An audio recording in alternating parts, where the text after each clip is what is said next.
Samaratra l'a forcé à épouser une pauvre paysanne du village, sans savoir qu'il était un riche PDG, à la recherche de la femme parfaite. Les histoires dans le village de Fando, marquées par sa nature. Le vert et le ciel clair, malgré la pauvreté qui y règne. Au Cameroun, une jeune femme de 22 ans, cela conduit à une existence difficile là-bas, portant sur ses épaules le poids des tests, souffrant depuis la mort de sa mère, son père, Papa Dabson, un fermier bienveillant, éduqué à l'alcoolisme et à la cruauté. Après son veuvage, pour aggraver la situation, il s'est remarié avec Mama Lohan, une femme malveillante qui mérite une haine profonde de la part d'Ogechi. La jeune fille est traitée comme une esclave domestique.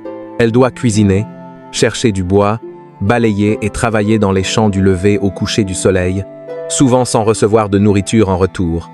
Bien que les villageois soient témoins de son calvaire, personne n'ose intervenir, par crainte de la folie de son père. C'est dans ce contexte que Nelson apparaît, un jeune homme de la ville aux vêtements usés. Je suis venu travailler à la ferme de Papa Dabson. Pendant 3 mois, Nelson endure un travail épuisant, sous la promesse d'un salaire qui ne sera jamais versé.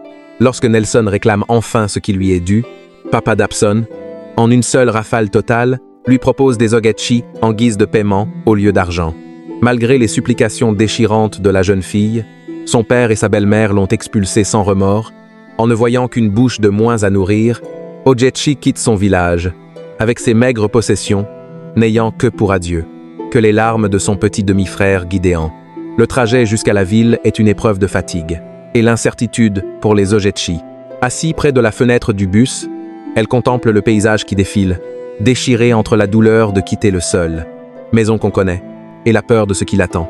Dans le silence de son cœur, elle adresse une prière désespérée à cet homme. Nelson n'est pas aussi cruel que son propre père. Nelson, pour sa part, reste pensif et silencieux, parfois en observant, avec compassion la silhouette fragile d'Ogechi, marquée par tant de souffrance. À leur arrivée, le contraste est saisissant. Les lumières vives, immeubles de grande hauteur, et l'étrange tumulte de la ville submergent les Ogets, qui n'avaient jamais quitté son village.